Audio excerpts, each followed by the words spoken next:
Es eju pa kaut kādām puķēm, ir pārāk agrs rīts. Man miegs nāk, kā gribas ēst, bet tu pretī nenāc gandrīz. Mēs tiekamies saulainā pļavā, uz pasaules aizmirstas viss. Tu neatlaid manas rokas, es jūtu šis mirklis ir. Nē, vajag romantiskā. Kad tu skrien pa pļavu, tad jūs krītat, un tad jums pretī rāpo zirniprets. Nu labi, mēs skrienam pa pļavu, tad piemēram nākas krīz. Es skatos un ko es redzu, tev matos lien romantisks zirneklis. Tas nozīmē tikai vienu, mēs laimīgi būsim trīs. Tu nometīs ceļos man priekšā, un kaut ko teiksi tūlīt. Nē, man jau bail, man kaut ko ietiek. Pasaki vismaz, ka viņa ir skaista.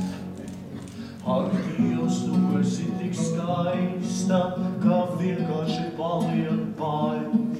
Man vārdi vairs nenāk par lupām, tik divskaņi oi un ai.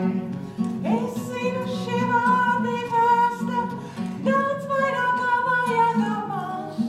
Laiks celties un dosimies kopā, un atpakaļ neskaties vairs. Tāpēc es viens riktīgs tītars. Vai nu brīnum nenonāk, vakali visu salaidz grīstē.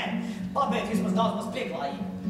Tu esi daudz maz pieklājīgs tītars, es jūtu iegrīz tevis. Vien ceru pirms pēdējiem vārdiem, būšu jau aizbēdzis. Reizēm vislabāk ir klusēt, pirms nav kaut savarīts, jo jāstrēm uz putra uz pusēt, vai tur kas lūst vai plīst. Reizēm vislabāk ir klusēt, pirms nav kaut kas savarīts, jo jāstrem uz putra uz pusēm, vai tur kas lūst vai plīst. Reizēm vislabāk ir klusēt, pirms nav kaut kas savarīts, jo jāstrem uz putra man pašām, vai tur kas lūst vai plīst. Bravo, bravo, satriedzoši, kāda balss, kāda dzēja, augstākā pilotāža, atļaus izteikties sarežģītāk.